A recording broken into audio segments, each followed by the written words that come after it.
If you want anybody to protect you, you call on Big Papa Carl.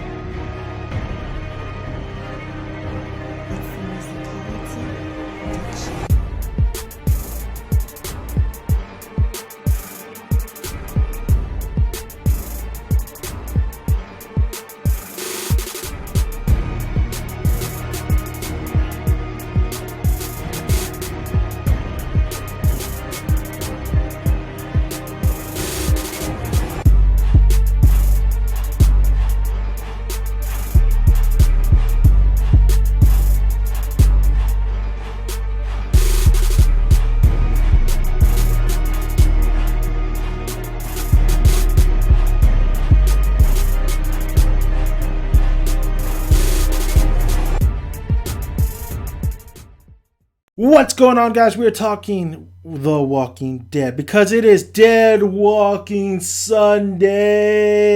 Spoiler review of JSS. Now, I'm going to talk about what I liked about the episode, what I disliked, just really a conversation between us. So comment below and I will answer all your guys' questions, or feed, if you have any points or whatever, I'll always respond to you. So let's get right into it. JSS. Whole episode's like, what does that mean? Because we do get Enid's backstory. We do get it from in the beginning of the episode, which I really thought was nicely done. She eats turtles. She's a turtle killer. She eats turtles. I did like the very beginning of this episode because the fact that, listen, there was no dialogue. There was just seeing what she was going through. We were watching her survive, which is always the best when they can make it, have you engaged of this little, I don't want to say a little girl, but this teenage girl surviving on her own, even especially whatever happened to her parents. What happened to her parents and what she did to that turtle. Damn you, you turtle killer. Anyway, so the JSS, she always wrote JSS. She even put the turtle's bones in JSS. And I was thinking the whole time, what is JSS? Until the end of this episode, which totally makes sense. Just survive somehow. That's good stuff, Enid. Or whatever your name is. Good stuff. Carl's girlfriend. Man, Carl. Good to see Carl back at it. It's good to see Carl doing something other than watching baby Judith. We love you, Judith, but, we need your brother to be a little badass. We need to start seeing that growth. We need to start seeing him really take command. And listen, he is not a little kid anymore. I don't know how the showrunners are going to do it, but this kid is growing. He's getting tall. He's almost there. So, just watching him, I was like, damn, I remember when you were small. How the years have gone by. Anyway, so good for Carl protecting his woman. Well, she doesn't really need any protecting. In the beginning of this episode, yeah, she really don't need any protecting, honestly. Yeah, she don't need any protecting. But Ron needs protecting. Ron, the little shit. Ron needs protecting. I understand him. I understand that, listen, even though his dad was the biggest douchebag, it was his dad. Okay? And he does view Rick as dangerous, which Rick is dangerous. If you think about it, all of them dangerous. The conversation with him and Jesse, that was kind of a throwaway, honestly. I didn't really care for that. Jesse, her as a character, I don't really care for her as well. Maybe if get more into it. I like how she just tells her son, lock the door behind me. Bye, Felicia. That's it. But did she go crazy when she was just stabbing the shit out of that walker. But going back to Carl. Carl, yeah, he really likes her, and he knows how to survive, and I'm ready to see more growth within Carl. I'm ready to see more of him take the command, so to speak. So no Rick, no Daryl, no Michonne, which was fine because we got Carol, and Carol is a badass. I can't believe how far she has come. If you read the comics, you would have never thought that Carol was going to be this Carol in the TV show. This Carol is awesome. I love this Carol. I know a lot of people some people don't really like how Carol has become, but boy, she's cold-hearted. She is cold-hearted, straight up telling the kid, whose dad that Rick killed, your dad died. He was beating the shit out of you. Get over it. Great. She's so cold-hearted, and she has time to bake. And then, of course, having to kill her fake friends, so to speak, the women she was talking to while she was, about recipes and everything. But Carol's smart, dressing up like the wolves, putting the W like the wolves, killing the wolves, going to the armory and making sure that that's locked up. Carol, she's just moving up the ladder, guys. She is definitely one of the best characters The Walking Dead have done in this television show. She is like Daryl, where she knows how to survive, she knows how to take care of herself. She has just gotten better and better and better along these seasons. I just can't say too much. I can't say enough about Carol. Carol has really stepped it up. And we do see some sincere moments with her and the cigarettes. We see her trying to wipe the blood off herself. I mean, we see her and Morgan. That was an interesting dynamic. That's the kind of stuff I want to see in The Walking Dead. When two Carols you don't normally think of would meet and really have a long conversation with, and the different kind of values and different kind of views and them clashing, this is what I want to see.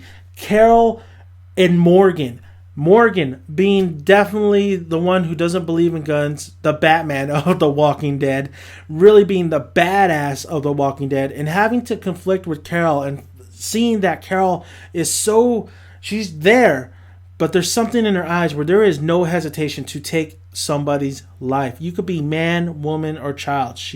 If she feels you are threatening her, she will bite you. And when I mean bite you, she will put that venom in your ass. So, but Morgan, my boy Morgan, my kung fu boy Morgan is so awesome. I love Morgan.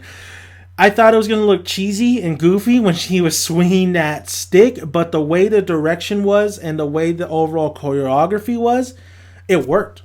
It worked. I didn't feel like it was goofy. It might just be me, but I didn't feel like it was goofy. I felt like Morgan, him doing all these, and I'm forgetting the actor's name, Lenny.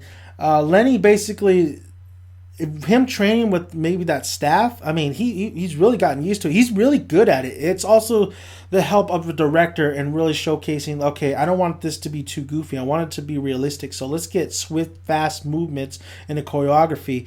And let's have him not take out like 5 guys at the same time. Just ridiculous. Let's take out one guy comes in, get him. One guy comes in, get him.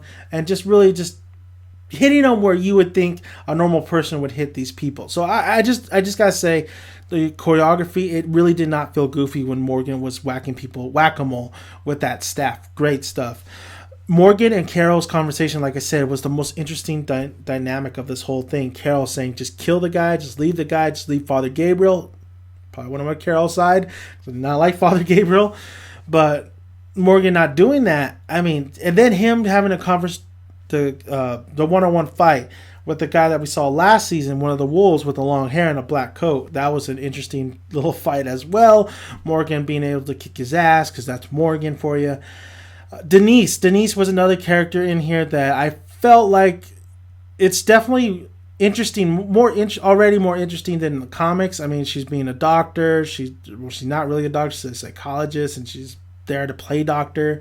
Her little dilemma, it was okay. It was whatever, honestly. I think they really needed to get Tara and Eugene involved, so they said, here's Denise, let's do something with that. It wasn't too bad, the little side story with those people. Overall, and then we had, the wolves got their ass kicked. The wolves pretty much got their tail behind their legs and they left. But however, we still have the zombie horde, and we still have this question of who is feeding the wolves information. Is it, or do they gather it up, or what? Is there a narc or whatever amongst them? I can't really remember any other season where I remember the guy with the long black coat. I think he had pictures of Rick and all them. I had to go back and kind of rewatch it, but I think there's somebody amongst them that's kind of letting them know what's going on with Alexandria. I'm not sure. I'm not too sure about that. I'll probably go back and rewatch some episodes and do another video. But right now, this is just like I just watched it, so definitely interesting stuff. With the wolves, I'm very excited to see what they bring to the table, because a lot of these guys were just insane, hacking off arms, just absolutely terrorizing everybody that was in their way. And especially the one moment, like I said in my non-spoiler, where it was a calm before the storm. But once that one scene happens, we go. And that is the scene where that lady is smoking her cigarette, Carol's watching her, and you just see a guy just slash the shit out of her. And I'm like, is this Carol's imagination? Because we hit the commercial. We see Carol leave. We see her book it, but I'm like, is this... That could have been Carol's imagination or something like I want to see that bitch die. But no, it's for real. The wolves got in. The wolves got their prey. They destroyed everybody that was in their way. But Morgan, all them, and Carol held the front. Well, held the base. And now we have Rick, Daryl, Michonne, all them, Abraham having to deal with the zombie horde coming their way. And if it's going to... I still think there's this epic moment that might occur. And I want to see a lot of deaths. I want to see a lot of destruction. I want to see what Diane does. Because we saw in this episode, we saw Maggie trying to say, hey, you need to start, doing some stuff. Because a lot of people are like, is she all right? So, here, plant something. Pineapple tree. I don't know. Pineapple tree. But, yes. I would like to see what she's going to do as well. So, good stuff. Well, I kind of actually know where it probably is going to go with her. But good stuff. Really good episode. More exciting. A little bit more exciting. I want to say a little bit more exciting. I was more invested in this episode, honestly, than the last episode. I liked the last episode, but I thought this was a little bit better. And that's great. You want that to happen this season, where every episode just gets better and better. More stakes are higher and higher, and more things from the Walking Dead. I mean, when the wolves took over and a lot of destruction was happening, I was like, that's the apocalypse. That is what happens when other people want what you have, and you have little source, little everything, little food, little water. You have a home base. You have all this. You have houses, but the wolves are going to come in and they're going to try to take it. And what are you going to do when somebody's going to try to take it? You're going to fight back. So, good stuff. Love tonight's episode. I don't want to say I loved. I really, really liked it. I just really liked this episode. So, thank you guys for listening to me. You can subscribe and listen to more of my videos. I have a lot more than Walking Dead videos, of course, but then I have a lot of Walking Dead videos, so check it out. And also comment below. Love to hear you guys' thoughts, and also like the video if you like it. Until next weekend, till more Dead Walking Sunday, until more Walking Dead. I'm Dan Maneki, Dan Son. I'm out. Bye, guys.